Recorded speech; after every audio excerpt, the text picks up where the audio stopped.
Hi guys, welcome to Tea Time, aka welcome to hell. Honestly, welcome back, guys. Welcome back. Not that energy. You guys, let's see. Here's what it is. Here's what it isn't. Lee, you've been really pissed off over the discourse of how much men think about the Roman Empire. My brother thinks about it, I would say, daily. I don't believe that. I don't believe that at all. That's all just got to be some stupid TikTok gag. Yeah, I think it's a Chinese psyop, just like TikTok is, and it's literally a prank to just prove how fucking dumb everybody is. To say that you think about the Roman Empire, and then these dumb dudes are like, yeah, like every day. Well, there was one guy who I believe he legitimately, legally is on the spectrum, and he had like a freak out, kind of like you, something to look into. But he was like, that's erroneous. No one is thinking about it this much. Do not ask me that question again. It is silly, it is dumb, and it is ignorant. And he like popped off, and I was like, okay, it's literally giving Papa Lee. I'm honestly digging that vibe. I don't know. What is something that you think about every day? Or you know what? Not every day. What's something you think about every week? I don't know. Not OnlyFans? Yeah, pretty much. Peanut butter and jelly? Okay. Something I think about once a week, literally, is Beyonce and her kids. Okay. I think about Blue Ivy once a week. Why? I do not fucking know. Because what if Beyonce and her get into like a classic mother-daughter quarrel, and then she's like, God damn, okay, get loose, and then they have to go out there and like get low, you know, and go dance it out. And then she was like, that's her dance that she does. She goes doo doo doo doo. Oh, Blue Ivy does? Doo doo doo doo doo. Yeah. Yeah. Literally. So maybe you're not thinking that hard. What do you think about her? I just think she just pops into my head. I go, what is that like? Yeah, I just think about what is that like? What about the other kid? Yeah. What's the other kid's name? Rumi and Sir. Dang. They're twins. Do you think that they're jealous that Blue's the favorite? Maybe. I think about Beyonce. I gotta think about Beyonce so much. It's so weird. I think about the Titanic probably once a week. Am I the idiot? I don't have recurring thoughts like that. Okay. I don't have things that like pop into my mind like that. I'm very just literally what's in front of me, I think. Okay, what a man answer. You're very well, see, I don't know though, because I was asking one of my guy friends, like, what is something that, because he was also putting up quite a fight. You know, he was protesting. He's like, oh, not the Roman Empire. And I was like, okay, honey child. Well, then what are you thinking about? What's on your brain at least once a week, every week? And then he was like, probably what animal I could fight in hand-to-hand combat. And I go, and there it is. Okay, that's a good one. What animal do you think that you could take? And don't say a fucking ant, because that's going to piss me off. What animal, a substantial animal, do you think that you could take man to animal? No guns. I also did think of what I think about probably on a weekly basis. What? Okay, thank you for joining the conversation. It took me a minute. I got to figure it out. I'm like Gabby, where it's like, wait, what's life? Well, I need you guys to be quicker. So, I'll do the animal first. What animal do I think I could take in combat? Probably like a medium-sized monkey, maybe. Okay. Yeah, definitely. So not like a fucking orangutan. No, definitely not. Chimps are scary though, dude. Chimps will fuck you up. You know those monkeys? Yeah. You know those monkeys I'm just trying to see what he thinks of himself. You know those monkeys that like roam the streets of Indonesia and like steal tourists' food and stuff? Yeah. They're like medium-sized monkeys. That I think I could take one of those. Okay. Well, there are so many animals in the world. Why the fuck would you think that you could fight a monkey? Monkeys are here's my rationale. You could literally fight you could fight anything, a bird, a pigeon. Yeah, but he's trying to be fun. Like, so like Eli? A fair fight. I'm thinking like a fair fight where I would win. Well, honey, I don't know if that's fair. They're very agile. They're so smart. That's why it was. So I worked down from bear. I would 100% lose to a bear. So Eli, so my brother always says that he could hands down 100% win against specifically a sun bear. And I'm always protesting. I'm like, Eli, like the nails on them, I've looked them up. I never even knew what a fucking sun bear looked like until he started like spouting this off. But their nails are extremely long. I'm like, that's a bear. He's like, it's 120 pounds. It's a woman. I could take it. And I was like, oh. I don't like the phrasing on that. Bear would fuck him up. Mm-hmm. A woman and a bear, but yeah. See, I worked down. I went from I would lose 100% hands down lose to a bear. Okay. And then Gabby's already out. And then I would lose to like a big cat, you know? And then like a bobcat? Yeah. And then I would lose and then I worked down. I was like, well, I could probably fight a monkey. What would you guys do if I literally shot myself in the head right now? I think it would take us 10 minutes to notice. I just imagined what it would be like taking out the gun, putting it in my mouth, pulling the trigger. And I would want you to release this episode. Okay. Okay. Who do you think would win in a fight, you or Gabby? I mean, I think Gabby would. I would literally implode. Do you her have a kitchen knife, like a nice sharp blade in here? I do. I just bought a new block of them. Oh, really? No more plasticware? Yeah. And then what I do think about pretty much a weekly is like the turn of the century. Like what do you mean? 18 to 1900s. Do you think if I jumped off of your patio right now, do you think it's high enough for me to die? Why do you think about the 18th to 19th century? Like when Americans were like exploring the West. Okay. And like the gold rush and cowboys and like stop because the stuttering's like coming back, Lee. No, the stuttering turning over train and like Lee, you were doing well, and then you're like because Gabby's interrupting me. I don't know. I can't do the interrupting bit, but so, like no, because you're doing it. If you let me speak, I can cut around it. How fast?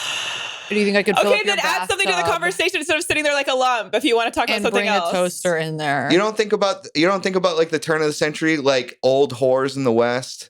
Not like old whores. Old whores. What the hell? Old like madams. Yeah, call them madams. Don't call them old fucking dusty whores. Old dusty whores. Okay, stop. Turning tricks to cowboys and Indians and yeah. No, because every guy wants to live in Westworld. Yeah. Yeah, like Westworld. And then like building the railroads. Okay. What about what do you think about? And like the Civil War. Because the Civil War led to all that. Oh my God. Yeah, take me back. Okay, take me back to the Roman Empire before you take me back to that shit. So the Roman Empire would have been an interesting time. We're so much more related to that than the Roman Empire. The Roman Empire doesn't make any fucking sense. Well, who wants to hang out with things that you're related to? Do. There's... What do you Beyonce's kid? That's it? No, I don't even believe that because we should have been at that concert. But here's the thing. I really do think about Beyonce so often. I think about Angelina Jolie a lot too. What's going on with her? That divorce with Brad Pitt? I got divorced a while ago. Oh. I thought that was like last summer. No, maybe that was the Johnny Depp stuff. Have you watched that documentary? Mm-mm. Apparently there's like new stuff in it that everyone's freaking out about. But don't worry, I haven't watched it either. Another episode of talking about things I don't know about. Yeah. And you can catch me probably not ever watching it. And that's going to be that. Are you going to watch the Russell Brand one? No, probably not.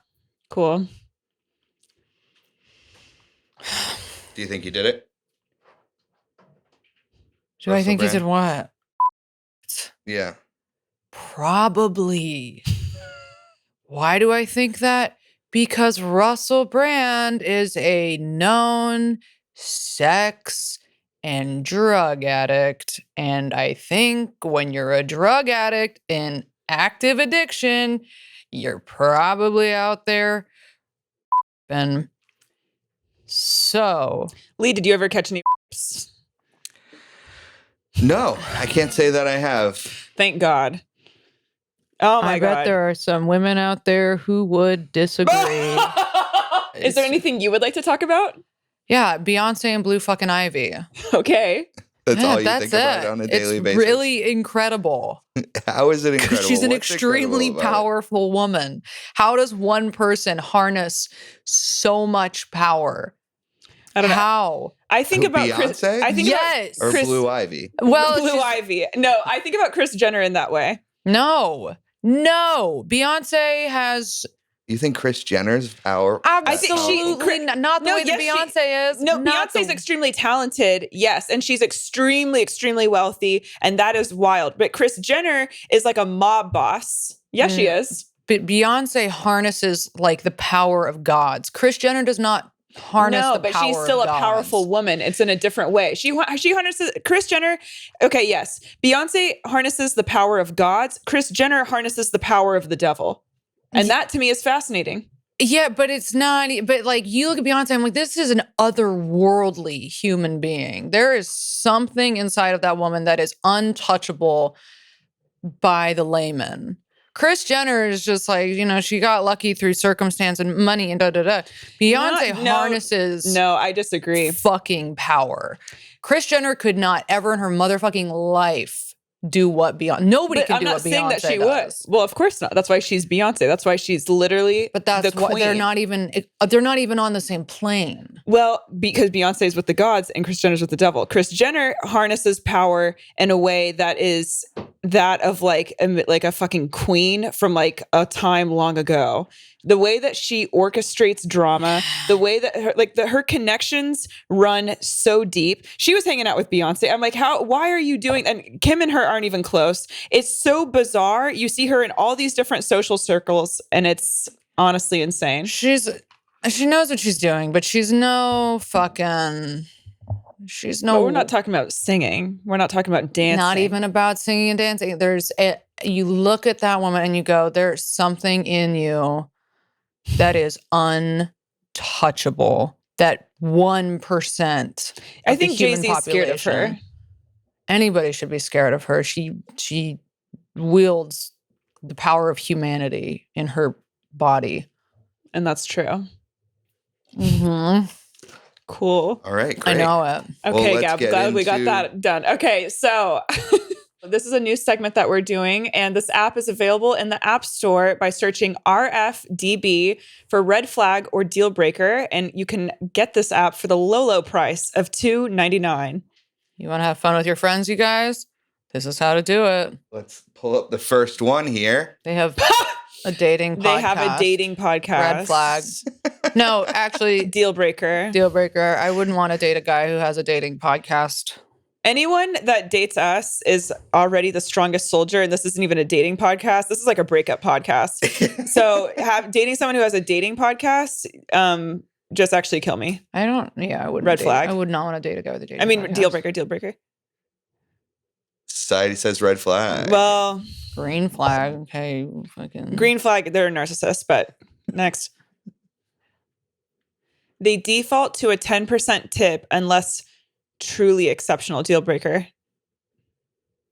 Yeah, So- deal breaker. Yeah, they only tip 10%. That Yeah, is a ew. hard deal breaker. Deal breaker. No, I can't get wet over that. Society agrees. Did someone say, I can't see. Did someone say green flag? No. Okay. They leave their phone face up on your first date. I don't. I Who mean, put the gives phone. a fuck? Just put your phone away. Yeah, I but don't I would know. say red flag just because I want that phone away. I don't give a fuck what way it's facing. But Yeah. What about down on the table? Sure. put your phone off the table. I don't want your phone on the table. No phone on the On table. a first at all? date? No. No. What, you got like a big call? Fuck Yeah. off. No. Okay. I don't know. But it's Unless not I'm on a deal date breaker. with Joe Biden and he is expecting Unless a you're call. on a date with literally Beyonce, then yeah. So yeah, society agrees. Red flag. Not a deal breaker though. Okay. They send motivational DMs to their favorite athletes. Fucking deal breaker. Deal breaker. Deal breaker. My brain didn't even Deal want to, breaker. like, I know what all those words mean individually, but then when you put them into a sentence, I was like, my brain just like No. short. I felt like No. I'm not kidding. I felt like I was having a seizure reading that. Deal breaker, get it off the I screen. dated a guy who did that, and I would, but it was Who even did more. that? I was even more embarrassing. He would leave comments, and I would see the comments. Who the fuck was that? Yeah. This guy Tyler. He would leave comments would on leave famous comments. people's shit. Yes, but like trolling them too, and just be like, "Okay, you fucking loser," and I'd be like, "This is Matthew McConaughey. Like, what are you doing?" Okay, get it off the screen. I hate it. It was so embarrassing. Okay, everyone is stupid. Red flag. Someone said green flag. They go out / party on Sundays. No, I wouldn't date somebody that does that. No. Harper? For me, it's a deal breaker, I guess. They go out party on Sundays. Yeah, deal breaker. I don't want that. It's a red flag. Or it's kind of split right down the middle. And it's a Sundays, you're an alcoholic. one person's green flag. Well, that's an alcoholic. That's someone in active addiction. Yeah. They make themselves your phone background. I don't know. They make themselves Your phone background. So they're going in my damn phone. Get out of my phone. Deal breaker. Yeah, unless it was like funny, unless they were doing it in like a funny way. But I almost thought that for a split second, but we can't be reading into semantics. yeah, okay. If it's just like cut and dry like that, then yeah. Like If you it's just pick, like you a pick up your selfie. phone and you're like, oh, what's your Yeah, nasty no. mug doing on my damn phone? Without you knowing about it. Oh, yeah. except I Deal did breaker. used to when I dated Slap in the Box Tim, I would make his phone background like hentai. Yeah, that's We broke funny. up anyway. So yeah, Society says red flag. and then the cucks say green flag. 3. Okay, Yeah, you guys are losers. they get hangry if they aren't fed every 2 hours. What are you fucking? Be an adult and eat if that's how you are. I can't stand when people get like that. Okay, if you know that you turn into a fucking raging, eat. yeah, go get a fucking snack. Get a little chewy bar. Yeah, keep your little snacks on. Get a little deck. power bar. Get some blueberries and No, fuck off. that's too high maintenance. Deal breaker. Deal breaker. Okay, I love that. I don't think we picked one red flag, but yeah, deal breaker. This is just the deal breaker show. Why is This there is just not- us, like, being why is so there shut 5 off? votes on green. You like that? Okay, whatever. Because maybe they're Coda. I don't know. They like it. They like Maybe to they're just like deal with a subs. grumpy maybe they're idiot. feeders. Maybe they like the idea. Of, Yeah. They're feeders. Oh. Or like they like when the person gets mean because like they're very sub, and so like they like being like Dom, like give me some fucking food. Like okay, Don't say that. you wish they shuffle down deal breaker. Lee, that's you. That What is Lee. shuffle dance? I don't know, but it's whatever you do. Okay, so that's what's shuffle definitely- down? I'll show you. And whatever you do is a deal breaker. Yeah, Lee, this is very much you do have shuffle energy. What shuffle dance? I'm It's showing you right whatever the now. fuck you do, it's you I do don't- it. I don't shuffle. Yes, I you do. two-step. 100%. A 2-step. Okay, stand by. You're 3, a fucking shuffle dancer, 2, girl. 1. Oh. That's a green flag to me. I like that. I mean, she's really good. Yeah. If you're good at it. So say, what if they shuffle dance as in like they actually shuffle dance. They're good at it. That's still a I don't know deal why, breaker? but it annoys me. It's a red flag or a deal breaker. I'll be nice and I'll say red flag. Let's give one. Society. Okay, not everyone being like, and it is a red flag. That's really funny. Their mom hits on you, green flag. Gabby. It has nothing to do with them. Yeah. Green flag. It shows that their mom is funny and chaotic, so that means that they're probably funny. 10 other people Okay. agree. Yeah, I'll agree with that. I'm fine. Give it a green. They refuse to dance at parties and weddings. Ew. Deal breaker. They're Deal boring and breaker, ugly. Boring, yeah. And ugly. They refuse to dance. You know what? The person who voted green flag on that is because you're that person. My ex voted that. And guess what? Next. They curse at players during sport. Every guy. Ew. Like they really flip out. Fine. It's not any. I mean, whatever. It's So it says fine. they curse at players during sporting events. Like if it said like they are screaming and hitting things, I would say deal breaker. It's like if you're watching something, you're like, oh fuck. I don't know. I don't really care. I don't care. Fucking red flag, I guess. Green flag for passion. Yeah. Deal breaker for a lot. Okay. I'm not mad at it, but they exclusively use voice memos for texting. I kind of like. I have a lot of friends who do that. Yeah, I think I as like it. podcasters, we enjoy a nice listen. Fine. It's a green flag. Yeah. I don't like it. Okay. Well, no one asked. I don't care. It's fine. It's a green flag. Yeah, and I'm gonna start exclusively doing that to you. I don't like it at all. It's like I don't have time. I can read a text. That's I don't have true. time to fucking listen to it. Yeah. You know, But sometimes just it's just fucking like- text me. But I mean, I feel like people know, like, if I send you an audio thing, my expectation is not you listen and you respond immediately. I'm chill if you respond in 5 days. I don't really give a fuck. Oh, see, I have text anxiety. I get a text, I need to read it, I need to respond, and it just be done.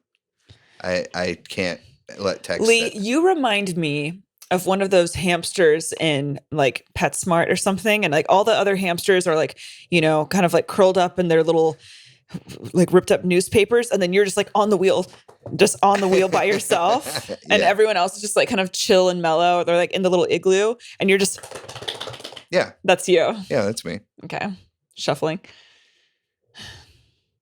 They sit really close to the steering wheel. It's kind of funny. Gabby. Green flag. That's kind of funny. I would hate Red that. flag, because if the steering wheel goes off, if the airbag goes off, it's going to hurt them. I like that. I'm gonna go with green flag on Gabby on this one. No, you guys are dumb. It's Because look at quirky. Yeah, society says red flag. I haven't been doing all that society says, but society says red flag. All right, Yeah. we'll do a couple more. for once, society got it right. They don't wake up before 11 a.m. Deal breaker. It's a hard one. I think that's an easy one. That's a deal breaker. Yeah, it's a deal breaker. Really? No. What if they work nights? Deal breaker. Well, okay, yeah, depending on the work schedule. And Unless they're- society agrees, 53%. Yeah. I like waking up early and getting shit going. Almost everyone I've dated, there was one person I dated that would wake up early. But every single person I've ever dated always wakes up really late, and it really irritates me. I was definitely a super late riser until recently. Now I'm like up every day at 8 a.m. Well, then you gotta, yeah. Yeah. I mean, me too. I used to love to sleep, yeah. but also I had depression. Yeah. And now, But I am still a slow riser. Like I still like lay in bed for a while. Like it takes me a while to get going. I think I it's don't fine. like. I do not like. I don't let myself sleep in for like more than once a week. I have to like really like turn my alarm off, like close, like black my room out, like really make an effort to sleep in now. See, before I go to sleep, I open my blinds. Or like not all of them, but I open like some of them in my room. So then when I like wake up when the sun starts waking me up, and I love it. If I really have to get up, I'll do that. Okay. They question you anytime your IG following increase. Oh. No. Ew. It's funny because we've both dated people that have done that to us. Deal breaker. Deal breaker. All right.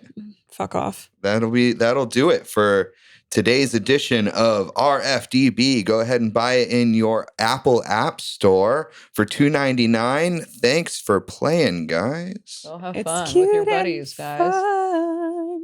Or on a first/last date. Yeah. I love that game. Okay, you guys, so this week our topic is danger. Things that you find dangerous, a dangerous situation you put yourself in or others. What's some danger you caused? And the stories, as you can imagine, are light and a breeze. Do you have an instance off the top of your head of a dangerous situation? I mean, shit that I've done, like, first thing that comes to mind would be like fucking getting plastered and driving. That's pretty dangerous. Mm. That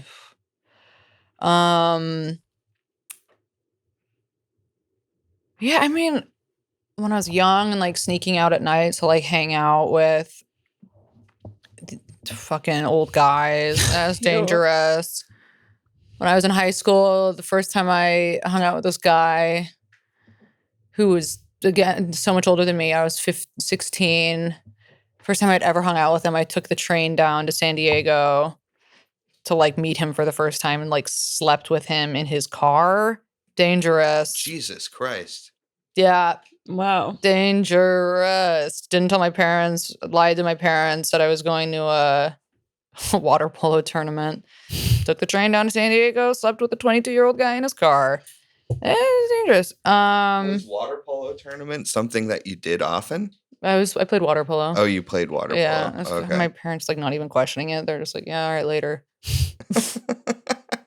crazy. I can't even believe that. How much did I older are we do talking? that? I was 16. I He was have 22. questions. That's so I have gross. questions. Yeah. How much older? 16 to 22. That's a big gap 7 when years. you're Yeah. 16. It's Statch. At 22 years old, how do you not have somewhere to bring your 16-year-old to? Well, because he probably had No, he lived with his 17 parents. roommates. He lived with his parents. Okay. Even better. Get a motel room. And he worked on a boat. Anything. And so and he would sleep in his car when he worked on the docks. So, And you're like, my man. of course, I was 16. Are you kidding? Are you fucking kidding me? How do you meet him? He was He was waiting outside of her high school. He He said, I was- like that one. my friend's older brother. Mm, Okay. Yeah. coolio. It's dark. Yeah, it's not light. Yeah. I remember, yeah. And I remember like as a teenager seeing like him out surfing, and I asked my friend, I was like, what's up with your brother? And what was their response? He was like, I don't know. And then I remember his brother like messaged me on AIM. And then Because your friend was like, hey, Gabby was asking about you. I think something like that. 100%. And then my memory goes dark after that. And Yeah. somehow It's giving trauma response. I ended up sleeping in his car. 16 years old. And then what? Oh my God. And then you just like go to the train at like 6 a.m. or what? Uh-huh. Enchanting. Yeah, it's pretty dangerous. Mhm. Probably have done other things like that. Yeah, I did a lot of things like that. Oof. Yeah. The stories that make us. Yeah. Let me go just. Yeah, Lee's cat is having a fucking conniption. Lips Actually, I up, don't know. The more I think about it, the more I have a lot of really dangerous stories like that.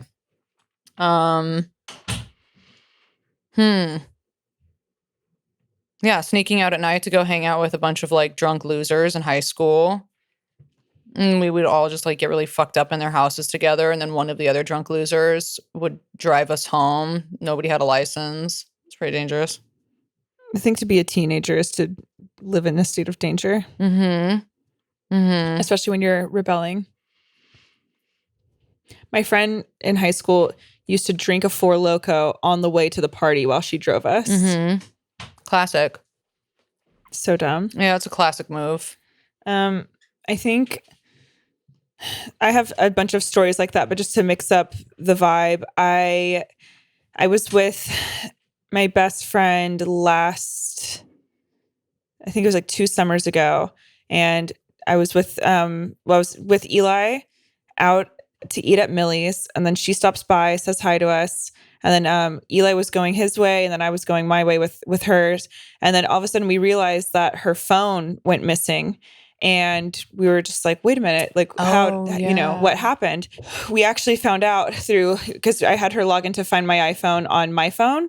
And we realized that someone plucked her phone and just snatched it and then just took off with it. So then I think Eli was like going on a date or something. And so he was like, fuck. And I was like, don't even worry about it. I got this. So I go home, I get my taser. He drops me off at crazy. Bianca's. I walk up with gel pepper spray, my taser, and like running shoes. And then Bianca's like, she was like, okay, like, what do we do? And I was like, we're going to go get this motherfucking phone. We're going to go chase your phone. And she was like, all right, let's go. And then she gets some like weapons and things. And then just, whatever. And then we have it up and we are speeding all throughout the city. We're like following it. And we actually follow it to this apartment complex, which I later found out our friend Teresa lives at. And so we follow it. Teresa stole and the phone. And it's Teresa. No, and we found out that, and like it shows that the phone is in this apartment facing the street. And so, but like, obviously, okay, well, I just kind of cut to the chase, but we don't know that yet. We just like see where it is. And so we think like, oh, maybe it's in a bush or something. So we're like looking all throughout this bush, and we're there for like an hour, and people keep coming outside being like, what are you guys doing? And I'm like, we're going to find this phone.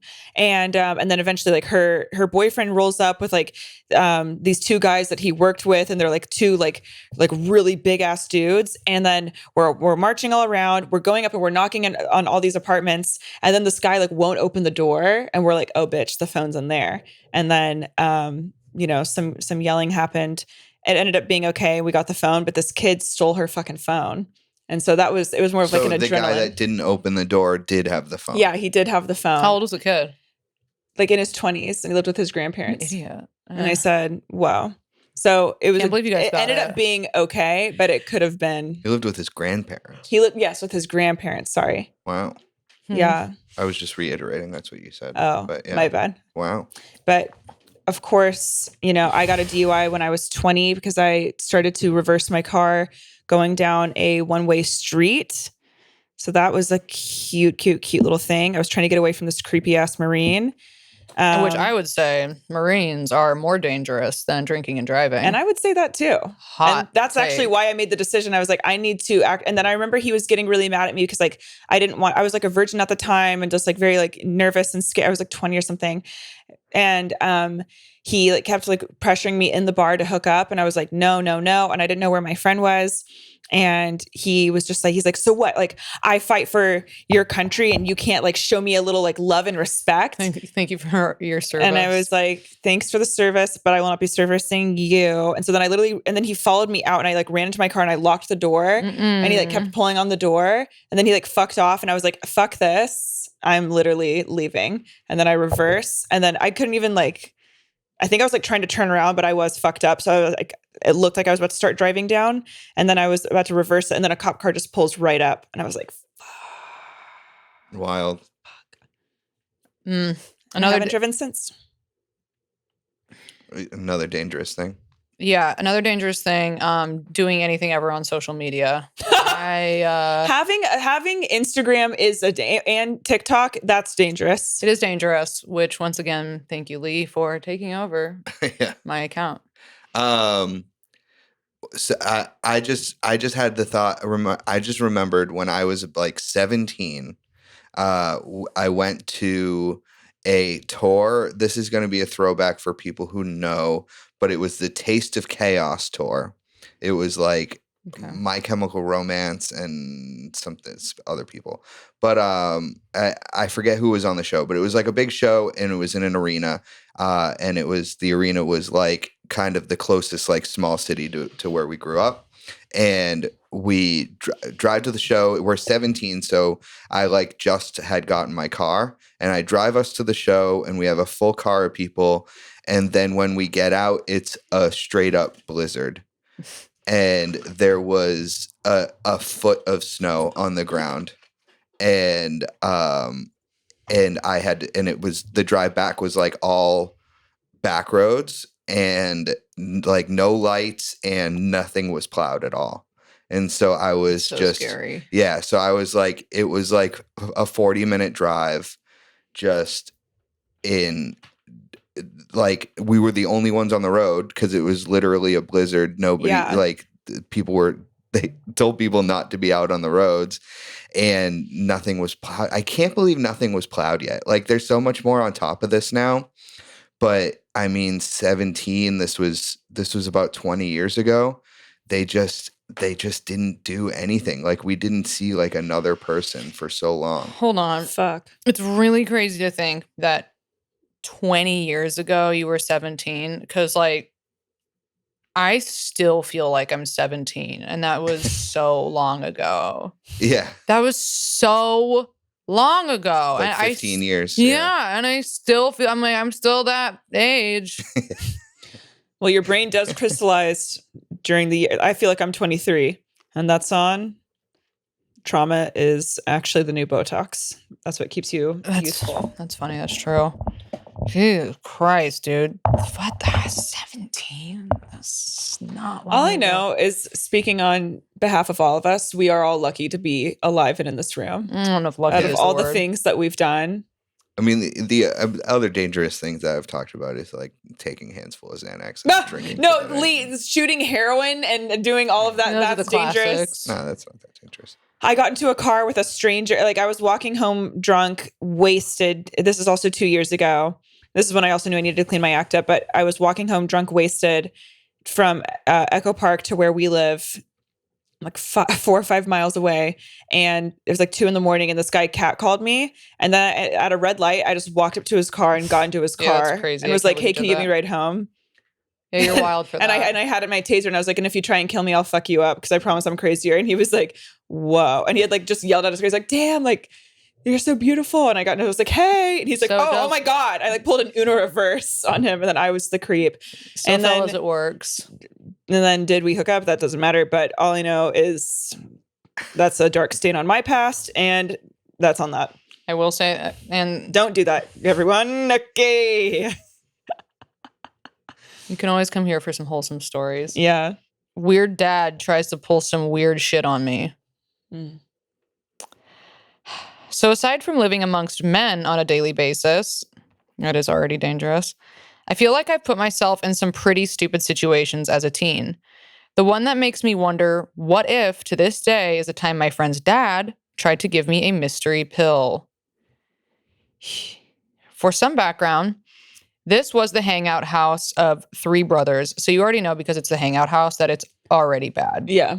Any house where people where teenagers are allowed to hang out at. That's how you know parents are unhealthy. Like, you know, you live in like a nice, healthy household when your parents are like, hey, no one's coming over here. That's you can have 2 friends. You can have 2 friends. 1 is preferable. 2 at most. You can watch movies. And keep it we'll the make fuck you dinner. Down. Yeah.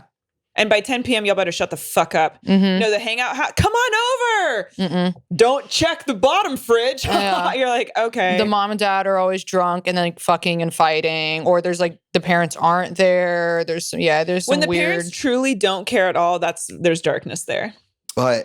And then your parents don't even question that you're at the hangout house. That's also crazy to me. Yeah, my parents never questioned. Never questioned that you were at the hangout house. Yeah. I told my mom I was there all the fucking time. Yeah. Was I always there? No. But did she ever question it once? No. Well, see, on the inverse of that, my dad never once would question where I was. I could literally tell him, hey, I'm going out doing this. And he'd be like, all right, you know, whatever. But my mom was like a fucking like bloodhound. Yeah, my mom was too. Yeah. And like, she would like roll up to like places to like find where I was. So that's another like insane thing. But that's also why I rebelled extra hard. Cause like the more she would try, like, I mean, my friend's mom and my high school best friend, like got me like a burner phone because like my mom would always take my phone away. That's so wild. And like try and like lock me up. And I said, honey, no. Okay. So you know the one where you can get drunk or pass out at after a crazy night because the home is huge and always full of teenagers? Yeah. Mom was depressed in her bedroom or something, and their dad was there. It's literally always what it is. I don't know. Side note, this house was pretty big and beautiful, but disgusting. Like ants everywhere, nasty carpet, caked on mystery scum in bathrooms, and just never cleaned. I can't believe I would stay there at all, but being 16... and obsessed with your boyfriend makes you do stupid shit. Am I right? Anyway, one night, the usual gang was just hanging out, watching each other play video games before going out or something, when the dad pulls me aside. He takes me into his office that I had never stepped foot in and goes into the attic space and pulls out a pill bottle and tells me it's speed. He tells me not to tell a soul and gives it to me. That's so fucked up. That's so fucked up. He needs to get some more friends or something. Like, what the fuck is he doing? I don't know if more friends is the... I think he needs to go to jail. Assault this girl. Yeah, he needs to get some new friends. He needs to get some more friends. I was trying to be, okay. This is a grown man pulling a little girl into an office saying, here's some speed, don't tell anyone. Oh, he just needs more friends. Take these drugs. Because I was saying he needs to do it with his friends, Gabby. He doesn't have friends, clearly, for a fucking reason. That's why I said he needs to get more of them. It was a joke. I know it's not speed. I know he's, okay, I was trying to make a joke. It's fine. Those are fake glasses. No, they're actually not. You know what they look like? They look like those glasses that have like the eyes that are painted on. Why? You know what I mean? Because every single time I'm on this fucking podcast, I'm like stuttering over and I can't fucking read the goddamn words. Those are literally from Urban Outfitters. No, they're not. He tells me they're from Amazon. He tells me not to tell a soul and gives it to me. I'm super creeped out, so I just pocketed it and of course tell my bestie. We all sat in the living room where the dad just lingered around us. Ew, because he was like waiting for her to fucking pass out. Yeah. No, but maybe if he had some more friends, he wouldn't do that. Yeah, exactly, Gab. Not typical of him. No, because you're done for not getting that, not me. And stared at me while he acted super sus. I was so fucking uncomfortable. I ended up giving it to one of the guys in our group. Plot twist. Not her giving it to one of the guys. He should have given it to one of his guys. Because that weird motherfucker was probably trying to date rape me or some shit. I still wonder what it was and what may have happened if I was a stupid ditz and took it. I wonder if the guy took it. Also, me and my friends would always go to parties at unknown houses. I would do the exact same. Held by unknown people, same. Most of the time that were texted to us, mass text, literally same. I did this shit all the time. Pretty fucking sketchy if you ask me. Huh? Literally, where were any of our parents? My mom was having a mental fucking breakdown in the house. My dad was, I don't know, having affairs and smoking a bunch of weed. How were we all just like 15, 16 years old running around doing this kind of shit? Wild. How? Just feral kids. Feral fucking kids. But I think that's like, you kind of have to go through that phase. Because here's the thing, if you don't go through that phase as a teenager, then you go through it as an adult. And then you're even more fucked up. P.S. Lee, I hope you find the woman of your dreams because you seem like one of the small, good amount of men in this hellhole. That's an interesting take. That is... You're on one today. Hold on, because then I just had flashbacks to the time that I almost lost my virginity, which was at one of those houses where like the parents were never around. Mm-hmm. Whew. Ooh. Oh. Mm-mm. Another fun memory. Jesus Christ, that's a vivid memory of something that I very well, very I'm glad deep. that she didn't take the pill, and that's that. That is that. Okay, you good? Yeah, that was a wild memory. I forgot about that. A time I was in danger. I was robbed. LOL. Hi, honks and P. I'm a semi-new fan, and my boyfriend and I love listening to y'all. Anyway, I felt this prompt was appropriate for my first write-in, so buckle up. This happened some years ago when I was 18 or 19. I'm 23 now. I was dating this absolute disgust of a person, and said person was known to distribute drugs throughout my small hometown. So this one night, we're hanging out, and she gets this text from someone looking to buy from her, and she said she really needed the money and asked if I'd go with her. I said sure, even though I was already super uncomfortable with the drug thing. We get in the car and start making our way to where this person said they'd meet her, and they started texting her, asking her to meet them all these different places. We both knew it sounded sus, but she needed the money, and I was just a passenger, so I had no say. We finally get to the settled destination, and they text her again saying, "Oh, hey, sorry, but I'm at the party store down the street. Can you meet me here?" So we go to the party store, and these two big guys come up to our car and ask if we can just give them a ride back to their apartment. Of fucking course, this bitch agrees. LOL. Before they get in the car, they patted their pants down and said, "Don't worry, we don't have anything on us," hinting at weapons. I was insanely anxious and just sat in the front seat praying for it all to be over. Hey, guess what? They probably weren't even thinking that. And then you said, that's so fucking scary. Praying for it to be over. The whole car ride, they're trying to make conversation and just laughing in the back seat. So I start to give the whole situation the benefit of the doubt. We get to the apartment building and pull up to the front, and they ask us to drive around to the back building and claimed that's where they lived. As soon as she put the car in park, there was a gun about 2 inches from my head. The other dude starts freaking out, asking what he's doing, and ends up getting out of the car and just running. So I assume he had no clue his homie was about to rob us. The man with the gun said no words. We handed over everything we had and begged him to just go. Oh my God. He sat around asking about wallets and whatever else we had to give, but there was nothing left. Hey, because you're robbing fucking kids, you idiot. God. They have like lunch money. I guess that there was nothing left to give him. I guess this annoyed him because he let out a shot that went straight into the car radio, and the bullet hole was roughly 4 inches from my left kneecap. As soon as he shot, he got out of the car and ran off into the complex. We obviously left immediately, back door still open, hopping curbs, driving as fast as possible to get away. Neither of us had words. We just sat in silence for a while before we started to cry. The worst part was coming back to my parents' house after and having to act like nothing happened. I couldn't hear out of my left ear for 2 weeks after that. Jesus. I mean, I bet if the gunshot just, Jesus. Her and I never really spoke about it much again until I broke up. Until I broke up with her and she started gaslighting me and trying to guilt me for staying by profusely apologizing for putting me in that position, etc., etc. We stayed together for just under 4 years, and I finally left a year ago.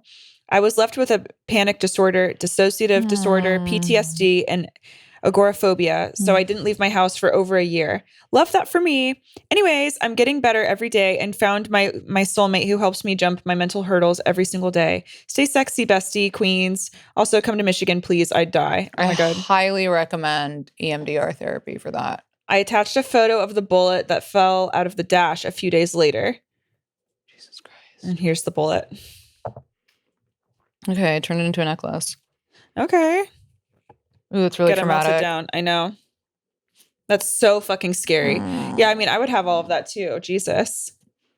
Again, EMDR, if you are really struggling with that shit, because it will really help. Don't ask me how, because I don't know if it's working for me, but Then really love that suggestion, Honk. I'm sure It was a good one. I'm sure it will help for you. Okay. Danger, a tale of three. I feel like you guys aren't going to read this, but I'll send it in anyway. Well, Bitch, you know we're going to read it. Joke's on you. I've got 3 dangerous, fucked up stories. Well, wait, because I was going to read a one right after, so let me mix it up. No. Here we go. Keep it going. That all revolve around. But first, I want to say when people are drunk, everyone should look out for each other. Yes, but here's the thing about that is that everyone's drunk, so nobody knows how to do that, especially friends.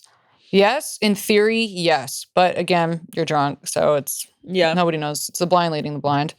And especially men when it comes to women, including gay men. Don't assume your drunk female friends are okay to fend for themselves. Over 10 years ago in Chicago, I went to a techno show.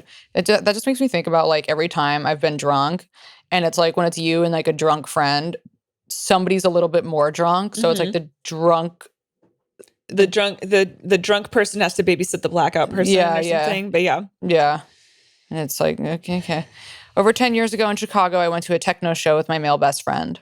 I thought I was in love with him at the time. We got fucked up, and the last thing I remember was kissing him on the dance floor. The next thing I remember is coming in and out of consciousness, in a hotel room, and a guy I don't know zipping my winter coat up on my body. I asked, "Where's Philip, my best friend?" And he told me not to worry. Then he went into the bathroom and left. That's so scary. I think I spent a couple hours struggling to get to the door, coming in and out of consciousness, skipping some details like retracing my steps, losing my car keys, etc. I eventually went to my friend's house to find him. He wasn't there but showed up right after. Turns out I got a free drink from a guy and we both drank it. My friend claimed we got into a car with multiple guys and someone was molesting me in the front seat. When he tried to stop them, okay, this is really sad. When he tried to stop them, they beat the shit out of him and dumped him on the street. God damn it, dude. He actually had a concussion that was so bad. Later at the hospital, they said he nearly would have died. He also crawled in through a stranger's window and passed out, bled on their couch. Oh my God. Oh God, dude. He asked where I was in the morning and they thought maybe their drunk roommate brought me home. They were nice enough to let him go on Facebook to find me and give him bus money. I don't know if I was ever in that car because I later saw video footage of me and the guy that I had been with getting out of a cab at a hotel. I also kissed him in the lobby. Meanwhile, my whole life, I had a hotel phobia and would never go to a hotel to fuck someone anyway. Chicago didn't have an SVU, so they assigned me a homicide detective. I thought maybe I never had sex with the guy, but the detective interviewed him and told me he said it was consensual, so that's what I'm going to go with. Because, after consensual sex, you put the woman's clothes back on, including zipping her up in her winter coat. Anyway, a year later, I went to a hip-hop show in New York City. I'm an idiot, and I said to my friend that we should get free drinks from men since we were broke. But some gross guy bought us drinks. I didn't see this, but later my friend said he grabbed her boobs and she slapped him across the face. Ooh. But she left me with him. Oh, good. I love that. And he drugged me. Caring. Oh, okay, cool. Luckily, this time I started puking all over myself in the back of a cab, way out in Queens, past where the subway even goes, in a parking lot for an hourly hotel, all while wearing a choker that said evil bitch. An ambulance took me. God's rejection is God's protection. An ambulance took me to the ER. Luckily, they got my name and birthday wrong, so no bill. Again, Okay, God hell was on yeah. your side that night. Yeah. If God will lead you to it, he'll lead you through it. When I started coming to, I told a cop, I think I was drugged, and he told me, you can call 311 when you get out. 311 is for shit like noise complaints. Once again, a cab. I wound up reporting the incident 2 weeks later. This time I had a Queens SVU detective. When I called her for an update, she said, you didn't articulate a crime to me because I guess drugging and kidnapping doesn't count if the guy doesn't get to rape you. And lastly, a couple years ago, I was out drinking with some gay friends. They got me to take a bunch of tequila shots and then left me to go somewhere else. I love that. That is what a bunch of good friends. Since I'm not rich, I took the subway. I had to wait too long and the tequila started hitting me hard. I was no longer able to hold myself up very well. Then some guy who I remember being French with a suitcase latched onto me because I was easy prey. When the train got to my stop, I remember waiting till the doors were about to close to run out, but he managed to get out with me. He followed me home, though I tried to run. He raped me and stole my laptop. A bunch of quarters. Not the laptop. Not the quarters. And how are you going to do your laundry? I know. And a camera. I reported the theft, and I think the police thought I was and tried to ask me if anything else happened, but I refused to admit it because what's the fucking point? This is why people don't report. This last one has always been the hardest one to deal with. I will say I actually have another story, but that one's a little more fun, so I'll save it for another time. Oh, good. So Please. so Thank essentially, you guys, that story, those stories just answer the question: can lightning strike twice? It can strike 4 times. You guys, Wow, that was horrible. that was truly one of the worst things I've ever heard in my life. That was really fucking horrible. So what was your favorite? Yeah. I don't know. I like the one where she added the extra details of what was stolen. Yeah. I really like that she had to include the quarters in that. Yeah, I think that was mine. A little pizzazz. Jesus, fuck, dude. Oh, to be a woman. Jesus, man. Okay, wait. I actually have to pee really bad. Can I go pee? Yeah. All right. Subject: dangerous. Hey, honk, bonk, and wanker Lee. I'm 29 now, but at ages 19 through 21, I hung out with very questionable people. I was sober most of the time, and when I wasn't, I was most likely on unprescribed Xanax. Okay, it's giving Lee. Zooted off pot or drinking while these hooligans and I was rolling with were on hard shit like meth mostly. I did try it a couple times to see what they were so obsessed with, but nah. Plus, it tastes like a plethora of cleaning products and battery acid. Lee, can you confirm? Sure. You could smell meth. It smells like that. Okay. Anyway, awful. Plus, everyone hates tweakers. Triggered. But at this age, I was addicted to chaos, and popping a couple Xanax bars was how I managed to deal with their cracked out selves. It was like living in the movie Spun with baby girl Brittany Murphy. Oh my God, R.I.P. One night, I'm driving to Orange County, California, where I'm from, and it's around 2 a.m. on a weeknight, and I'm by myself driving to one of the many trap houses. Not the trap houses of OC. I can feel the Xanax really starting to take effect, and it was maybe 30 seconds, but felt like a lot longer. I wake up to my driver side tires, front and back, on the center divider. What? I wake up to my driver's side tires. She's in the middle of the car. Front and back. In the middle of the road. On the center divider. Oh, so I'm literally diagonal and I have to quickly turn the steering wheel and I kaboom off the fucking thing. That shit was so scary, and I'm just so thankful that nobody was on the road with my dumb ass. Another time, I was driving around with a machete in my trunk and I got pulled over for not stopping at a stoplight. And the guys that were in my car were on probation. So my car gets searched. And of course, the cop finds my machete. And I told him it was $5 at Harbor Freight. Of course, I bought it. Machete? And he put it back in my trunk. Lots more bullshit from these years, but I cut all those people out. Changed my number at 22. And I've been sober from drugs and alcohol since 2016. Love you guys. Keep coming back. Oh, and I drove up to the show Gabby was going to be in with Steve-O and Bobby Lee, but the storm fucked that up. Hope to see you both one day. Bring your machete. Yeah. Please bring the machete. The time I shitted in front of Border Patrol. Okay. On to my dangerous story. Back in my dumpster fire early 20s, I decided to go to a music festival in Detroit, where I'm from. It's called The Movement, and it's right on the riverfront by the Canadian Bridge. Well, my friend at the time was driving, and my chaotic self thought that the bridge was a fucking parking structure. Never been to downtown Detroit before. We pull up at the check-in. They check our ID. We pay the $10 toll fee, thinking it was a $10 parking pass. Wait. They're driving up to a bridge. I know, but I'm like, are you wasted? Like, how did you? They're not even wasted. They're just okay. Okay.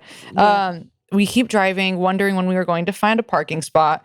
And that's when we realized we fucked up. The garage ended up being the tunnel to Canada. To our credit, there is an actual parking structure right next to the entrance of the tunnel.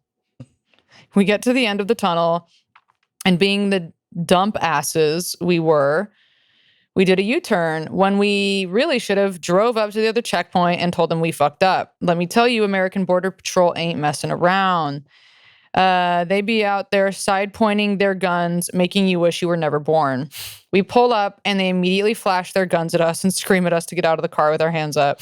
Border Patrol starts searching us and going through our car, throwing things out, looking for any contraband or weapons. Machetes. Well, this sets off my anxiety. When I get anxiety attacks, I full-blown sweat and have immediate diarrhea. No. This was the worst anxiety attack I ever had, which in turn immediately triggered me to shit my undies. No. God gave the most beautiful girlies gut problems. Life's all about balance. They bring us inside for questioning. I overhear one of the patrol officers saying, "What is that awful smell?" And you're just like loaded and with you're just diarrhea. stewing, and you're gonna get a fucking rash. No, my friend bombastic side-eyed me while asking in a quiet voice if I just shit myself. I shook my head yes, and surprisingly, they looked forward and kept a straight face. But they were also freaking the fuck out and fighting their own shit battles. Thank God it wasn't as bad as mine. Oh, wait, what? Thank God their shit wasn't as that they didn't shit their pants as well, is what she's saying. Or they're saying. Okay. Thank God it wasn't as bad as mine was. Patrol sat us down. The patrol officer escorting me was plugging their nose. That's so funny. It was plugging their nose. While waiting, I get up and ask one of the officers if I could use the bathroom, in which they proceeded to tell me that there would have to be one of them in there while using the bathroom. Well, guess what? I ended up looking at this poor Border Patrol in the eyes as I'm sweating and having full-blown diarrhea squirts. I was fighting for my fucking life in there. I proceeded to take my diarrhea-filled underwear off and throw it in the trash bin, full eye contact and all. Wow. That's a power move at that point. Thank God my underwear surprisingly held in all of my shit like it was a diaper. Can you imagine if you were wearing like a string thong? Yeah, you're wearing like a teeny tiny thong and then you just have your little plops falling down your goddamn leg. Thank God my underwear surprisingly held in all my shit like a diaper the whole time the Border Patrol officer was gagging.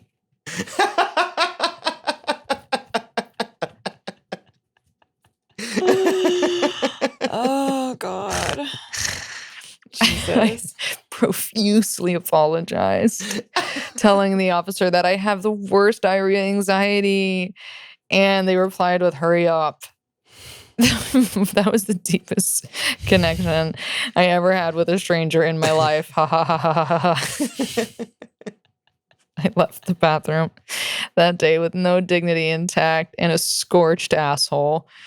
They did a background check and decided to let us go, even though they were assholes the whole time. I'm honestly a photo on their wall as the girlie with the stank ass. Oh my God, that's so... God, all that for fucking nothing. That's so funny. It's just like moments like that in your life. It's like, what was this for? Yeah, you're like, what was the actual fucking point of this? Why... To humble you. Why did you have to experience that? I know why you had to experience that. So you could one day send it into this podcast. And maybe to experience the worst karma you've ever had. Stabby Miami with the narcoleptic drunk. Okay. Hey, honks. I'm going to get right into it because this is a long, intense one. And you know what? Now that I have this email open, it is a long one indeed. Just to preface, I was severely addicted to heroin from the ages of 19 to 27, 35 now, it's giving Lee, and Good fully out of that life. Started my own business and live in California. The me in this story feels like a completely different person. So I was in my early 20s and constantly trying to run away from my heroin addiction. You know, changing location, but the addiction still follows kind of thing. I started traveling with a variety of dirty punks, hitchhiking and riding freight trains, sniffing out the dope in any city I went. I spent a few winters in New Orleans, squatting in abandoned buildings, doing the Mardi Gras thing. I met a large, burly man, we'll call him Alex, at a bar, who I hooked up with and started dating. He was a traveler like myself, a severe alcoholic, and also a narcoleptic, so he would constantly get drunk, then suddenly collapse because he fell asleep standing up, almost smushing me on the way down. He was probably 250 pounds, dense and used to box. Many choices were made at this time in my life, and all of them were bad. We love a self-aware baddie. When he was drunk, he was a volatile and unpredictable character who more than once forced himself on me using his entire weight to hold me down during sex. A tale as old as time. After a few sad, fucked up weeks, we were tired of New Orleans. He tells me that he has a friend he wants to meet up with in Miami, so we start hitchhiking there. Okay. After about a week of travel, we met up at a train station with his friend. We'll call him Max. And Max's travel companion, who actually seemed like a normalish person. We head to a random grassy lot to have a fire, drink, and sleep. Okay. So it's giving like bum life. This area was filled with unhoused people. We're hanging out when a young hippie couple we don't know show up and join us. After a few hours, I wrangled drunk Alex to sleep a few feet away from the fire while everyone still parties. I'm awoken to Max on top of me, shaking me awake, screaming that he just stabbed someone and we've got to go. I try to get Alex awake to gather our things, terrified. We get our stuff and start running out of the grassy lot, and I can hear groans coming from the tall grass. Oh my God. We run and run until we get to a closed storage facility to hide and regroup. Max was bleeding from his hand from a cut he got from the back of the knife during the stabbing, complaining and looking for sympathy and something to wrap it up with. We're all in shock and out of breath, but I managed to ask what the fuck happened. So, while Alex and I were sleeping, a drunk homeless man came up to the fire, started getting creepy and handsy to the young hippie girl. He tried to touch her multiple times, so Max took out his knife, threatened him, and the drunk bum tried to grab the girl, and that's when Max stabbed him in the stomach. Not the stomach, dude. So, okay. You just killed this guy. So, yeah. So I'm reading a tale. This A24, honey, what's going on? All of us frantically talked about what we should do next to get ourselves as far away from this incident as possible. I, being the only one with money from panhandling, was told I needed to pay for a taxi to get us away to a cheap motel. Terrified and in shock of these people I was with in the situation, I agreed. This is a nightmare. The taxi, well, just wait, because we have 75 more paragraphs and it just keeps getting better and worse at the same time. The taxi came and took us to the cheapest motel. All four of us get to the motel and everyone proceeds to pass out. It's about 5 a.m. at this point, and I crept outside to have a panic attack and called my mom. I told her I was in a bad situation and I just needed her to get me a single one-way ticket back to New Orleans and to not ask any questions. She thankfully agreed. The only bus ticket she could get was at 11:30 p.m. the following night. I didn't have any money to get myself to the actual bus station across town. There was no money transferring apps in this time, so I needed to figure out how to get from point A to point B the old-fashioned way. Now I had to figure out how I would tell volatile Alex that I was leaving his ass in Miami. I was running on maybe an hour of sleep at this point. Everyone proceeds to wake up, none of us talking about the event of the previous night. Max and his friend decide to go panhandle to get some money for food. Alex stays behind for a bit, then decides to do the same. He leaves and I frantically start packing my stuff to leave before he gets back, not knowing where I'll even go. The hotel clerk wanted us gone by noon, and even though we had checked in at 5 a.m., I begged the clerk to just let me stay. He agreed to let me clean some rooms in return, allowing me to stay during the day until my bus left that night, as long as those men weren't with me. Alex abruptly came back, and I told him that we had to be out of the room and that I was leaving him in Miami. He proceeded to flip shit, screaming at me, cornering me. He finally packed his stuff up and left. I hyperventilated in the room alone, so very glad to be rid of these people. I take a shower, talk to the clerk about what I needed to do, go back to my room when all of a sudden, Alex busts through the door, asking why the fuck I was still there and that he had to come back to squat the vacant motel room. Oh, he had come back to squat at the vacant hotel room. He starts berating me and telling me that I'm a whore and that that's like a man's like favorite go-to insult, a whore, and that I'm probably fucking the clerk to let me stay. I somehow get him out of the room and lock the door. He's pounding on the door and the windows. I thought he was going to break them while I was hunched over in the corner crying in terror, phoning the clerk to help me. The clerk tells me I need to go and not come back. He didn't want to deal with this chaos. Call the cops. After what I thought, no, because everyone has a murder on their fucking hands, Lee. You can't, we don't know what the clerk is hiding. If he's letting this little girl squat, he's probably running a fucking sex ring. Yeah. There's probably kids up in there. Okay. This is Florida. Okay. Yeah. The clerk tells me to go and not come back. He didn't want to deal with this chaos. After what felt like forever, Alex finally gives up and leaves. I creep out of the room slowly. Also, just pause. You are a really good writer, and I'm so grateful that you broke this up into paragraphs. It's so much easier to read. Okay. I creep out of the room slowly, looking around for Alex hiding somewhere. I talk to the clerk, who I beg to drive me to the bus station when he's done with his shift. He begrudgingly agrees because he's on his way home. A few hours later, my nervous system fried. We get in his mini coupe, to drive to the station. He says we need to make a few stops on the way. He proceeds to drive 80 miles per hour down various streets in the hood. He stops at 2 houses and I ask him what he's picking up.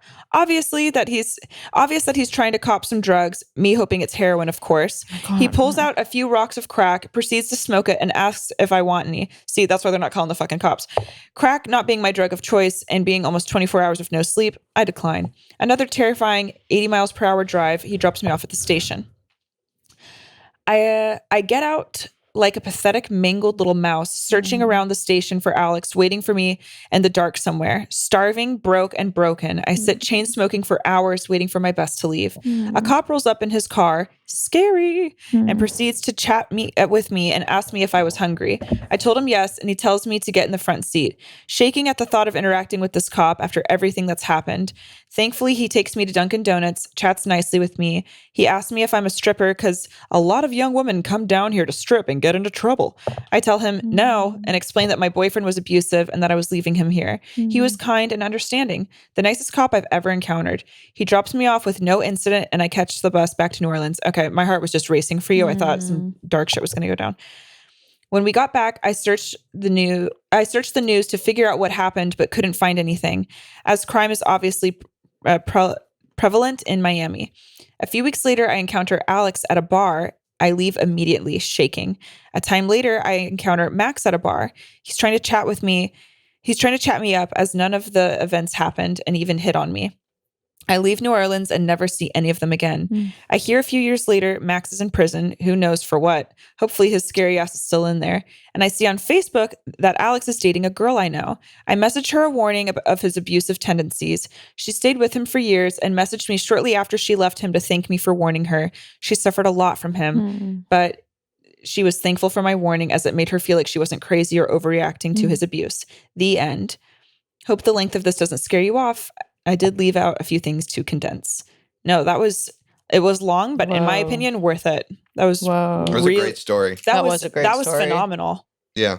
Wow. It reminded me of I think it was an A24 movie about the Florida.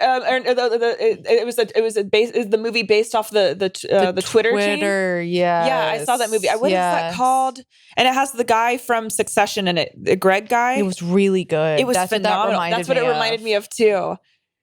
And then the And guy she- kills himself. God, that was And they get wrapped up in drugs. Oh my God. Yeah, it was really good. That was really very, fucking good. very Spring Breakers. Honey, it really could be a script, Anna. I mean, we can end it at that, or I have one more. Why don't we read one more? All right. You said it was Greg from Succession. Succession. That was a good movie. Movies and TV shows. It's not the Florida Project, 'cause that's the one with the kids. Yeah. This one. It's a Twitter movie. Is that one? Isn't it Zola? Zola? Yeah, it is. It's about the strippers. Yeah, that's it. God, it was so good. It was a really You good guys go movie. watch Zola if you haven't. Yeah. All right. Danger, murder at work. I saw your danger prompt, and growing up in a small village in the south of England where there wasn't much danger about. Okay.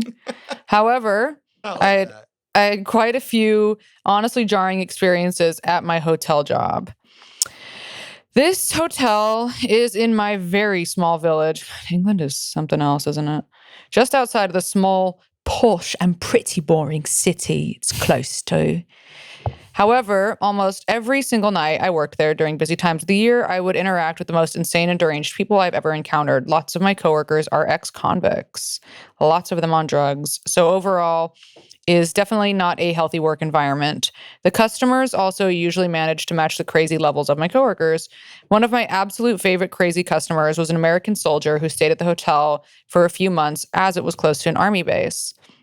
He would basically drink at the hotel bar until he was paralytic every night. I worked at the bar, and every night we would have the same exact conversation. It was really strange because I think every day he would forget that he had this conversation because he was so drunk, and then he would just have the same hour-long conversation. After one drink, he would ask me if it hurt to get my piercings, and after another pint, he would show me his tattoos and tell me about how they didn't hurt at all, and how he absolutely did have an eagle with an American flag wings tattooed across his chest, and would take his top off to show me, which was really sexy. Not. Okay, Borat. After another pint, he would that scene in Borat when he's learning how to do the joke. He like takes that really long pause, and they're like waiting. Not. Oh God, it's such a funny fucking. Jesus Christ, it's so funny. After another pint, he would tell me what the tattoos meant. Most were for his friends who had died in combat in Afghanistan, and then the conversation would change from it's not the same thing every night. Mm-hmm. Then the conversation would change from him trying to shag me to just being a bit haunted. I love English people and their little funny words. You guys have their little funny words. Then after a few more pints, he would get extra weird. I think he basically had PTSD, which would explain the drinking and the scary vibes, 100%. He would also tell me every day in excruciating detail what he would do in various different dangerous situations if they had happened while we were both at the hotel bar. This part was pretty scary because I did feel concerned that the crazy guy coming in with a gun that he was imagining was most likely to be him. That's fucking so scary. I always took this as proof that the guy has some kind of mental illness because who is so paranoid that they think there might be a shooter in a hotel room in the middle of nowhere in England, and somebody with extreme PTSD. We don't really have guns in the UK except for farmers. Oh. And that's another reason why we should all move back to the Queen's land. And this village is not somewhere where gun violence is a concern. Imagine living in a country where that's not a thing. However, imagine living in a country where the only dangerous person is the American. You know what I mean? Like, the only threat there was the American guy. Mm-hmm. Okay, one night we had probably... Oh, okay. Well, and this village is not really somewhere where gun violence is a concern. However, what happened a few months later made me rethink my judgment of him. One night, we had probably 30 armed police come into the hotel and arrested several guests, including an elderly woman. It transpired that a guest, an elderly man who had been staying at the hotel for quite a few months with his daughter and wife, had left the hotel that night and shot his daughter's ex-partner and their son. Oh my God. Pretty fucked up because it was his own grandson. Do you think that he would do that if he had more friends? That's a really good question. Yeah. Things like that basically never happened in my village. So it was very shocking and everyone was talking about it. As soon as I found out, I immediately thought of all my conversations with this soldier and I realized that he had actually not been crazy to be concerned about a shooter in the hotel because we had one. Dude, that's really gnarly. That's really fucking scary. You guys are really funny and me and my friend just started sharing the Patreon because we have no money. You haven't got a quid? You haven't got a quid between the two of you? You've got to have at least a fucking quid between the two of you. They spend it all on bangers and mash. Have you been buying fucking beans with your fucking quids? They probably can't afford the beans, babes. Have you been buying fucking beans with your quids in the south of England? With your fucking mates? It feels Love? race. No, it's white on not, white. yeah, It's white on white. I am English. I have strong English ancestry. And no Egyptian, which was shocking. Feels one. jarring when you do it. Why is it so fucking accurate? Yeah. No, Because it's so fucking accurate. Yeah. It's one of the few accents that us whites can do. Because I've got a fucking quid. She's got a little bit of fucking Patreon. of coin in her pocket. That was my favorite part about England is when people would stop me and go, "What is your They go, "What is your beautiful accent?" It's so funny. So fucking beautiful. What you So, say? SoCal. Yeah. You sound What so, up, dude? You sound so exotic. So fucking beautiful. Where are you from? Oh, from California. God, that's when I was in my fucking prime, dude. Take me back. 75 years ago. But Take me back to the English country. you know what I found out? That actually, when I went there in 2019, that they actually were hating on Canadians. Oh, yeah? Like, Trump sucks, but it's actually, Americans aren't as bad as the Canadians. And I said, oh, T. So, it's called Getting Culturedly. Try it. All right. See you on Okay, guys. Patreon. Yeah, Gab, do you want to say anything else? You can join us on Patreon where you get an extra hour a week. Follow us on Instagram at teatime42069. And if you like the show, tell a friend. And we post the prompts every week where you can email us the prompts and we read them like we do every week anonymously on this podcast for you and your loved ones to share. Thank you so much. Love you. Email address is teatimestories420 at 42069 at gmail.com. See you next week. Bye. Love you.